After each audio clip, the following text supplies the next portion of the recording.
The autumn rain fell steady against the windows of Thomas Mitchell's farmhouse that October evening in 1978. He sat in his worn leather chair listening to the drops tap their familiar rhythm against the glass while the fire crackled softly in the stone hearth. At 62 Thomas had grown accustomed to the quiet sounds of his home, but tonight something felt different. The loneliness seemed heavy, somehow pressing down on his shoulders like an old coat that no longer fit quite right. He'd been alone for 3 years now since Martha passed, and the silence had become both companion and burden. The ranch stretched for miles in every direction but felt smaller each day, as if the walls were slowly closing in around his heart. Thomas had tried everything: the church, social events, the community dinners, even a few awkward coffee meetings arranged by well-meaning neighbors. Nothing felt right. Nothing felt like home the way Martha's laughter once had. So when the letter arrived 2 weeks ago from the correspondence service he'd contacted in a moment of desperate hope, he'd stared at it for a full hour before opening it. "Dear Mr. Mitchell," it began in careful handwriting, "my name is Eleanor Rose Watson, and I believe we might find companionship together in this season of our lives."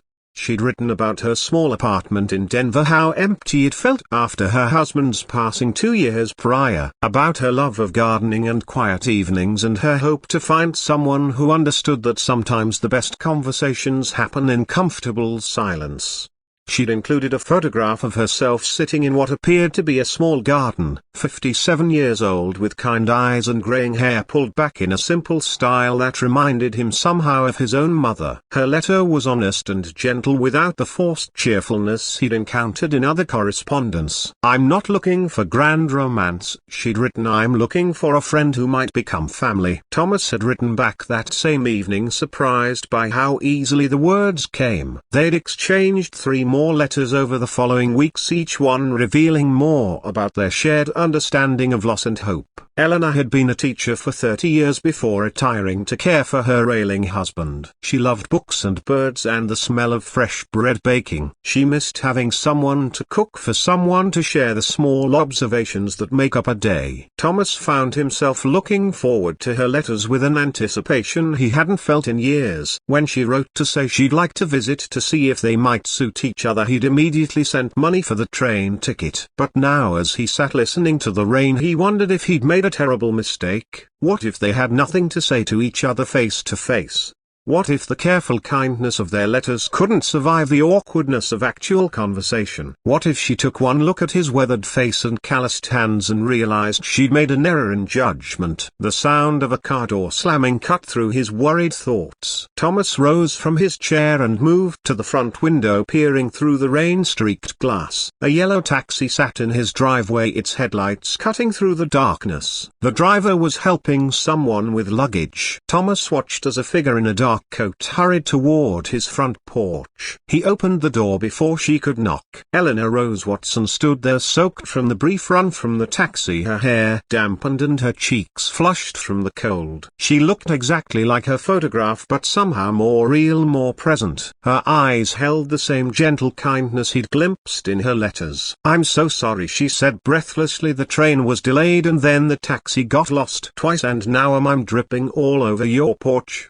Thomas felt something ease in his chest at the sound of her voice. It was warm and slightly musical, with a hint of nervous laughter. "Don't you worry about that," he said, stepping aside to let her in. "Coming out of this weather." She entered his home carrying a worn brown suitcase and looking around with genuine interest rather than judgment. "What a beautiful home," she said, taking in the stone fireplace and the handmade furniture Thomas had crafted over the years. "It feels so warm and lived in." Thomas helped her out of her wet coat, hanging it by the fire to dry. "I've got coffee on," he said, "and I made a pot of stew earlier if you're hungry." Eleanor smiled, and for the first time in hours Thomas felt his nervousness begin to fade. "That sounds wonderful," she said. "I haven't eaten since this morning." They sat at his kitchen table, the one Martha had picked out at an auction 25 years ago, and shared the simple meal. Conversation came easier than either had expected. Eleanor asked about the ranch, and Thomas found himself telling telling stories he hadn't shared in years, about the time a calf got stuck in the creek and he'd had to wade in fully clothed to rescue it, about the old barn cat who'd lived to be 19 and had ruled the property like a tiny emperor. Eleanor laughed at his stories and shared her own, about the 6th grade class that had convinced her to let them raise tadpoles in the classroom, about her neighbor Mrs. Chen who made the most incredible dumplings and insisted on feeding half the apartment building. As the evening wore on, Thomas realized something remarkable was happening. The careful politeness of their letters was giving way to something more natural, more genuine. Eleanor helped him clear the dishes without being asked, moving around his kitchen as if she belonged there. When they returned to the living room, she settled into Martha's old chair as naturally as if she'd been sitting there for years. "I have something to confess," Eleanor said as they sat by the fire. Thomas felt his stomach tighten. Here it comes, he thought. The polite explanation about why this wouldn't work after all. "I almost didn't come," she continued, looking into the flames. "I sat in the train station in Denver for 2 hours this morning wondering if I was making a fool of myself." She turned to look at him directly. "I haven't done anything this brave in years," she said quietly. "Maybe not ever." Thomas felt his throat tighten with unexpected emotion. "I'm glad you came," he said, and meant it more than he'd meant anything in a long time. They talked until well past midnight, about their marriages and their grief and their fears about growing old alone, about small things too, like Eleanor's herb garden and Thomas's woodworking and the books they'd both loved. When Eleanor finally yawned and apologized for keeping him up so late, Thomas realized he hadn't wanted the evening to end. "I've prepared the guest room for you," he said, leading her upstairs to the small bedroom at the end of the hall. "I put fresh sheets on the bed and there are extra blankets in the chest if you get cold." Eleanor paused in the doorway and turned back to him. "Thomas," she said, "thank you for tonight, for making me feel welcome, for being exactly who you are in your letters." Thomas nodded, unable to trust his voice. After she'd closed her door, he stood in the hallway for a moment, listening to the old house settle around them. For the first time in 3 years, the silence didn't feel empty. The next morning Thomas woke early as was his habit, but instead of the usual heaviness he felt something lighter. Hope maybe, or just the simple pleasure of having someone else in the house. He made coffee and started breakfast, surprised to find himself humming an old song Martha used to love. Eleanor appeared in the kitchen doorway wearing a blue dress and an apron she must have brought with her. "I hope you don't mind," she said. "I found eggs in your refrigerator and thought I might make us some scrambled eggs to go with whatever you're cooking."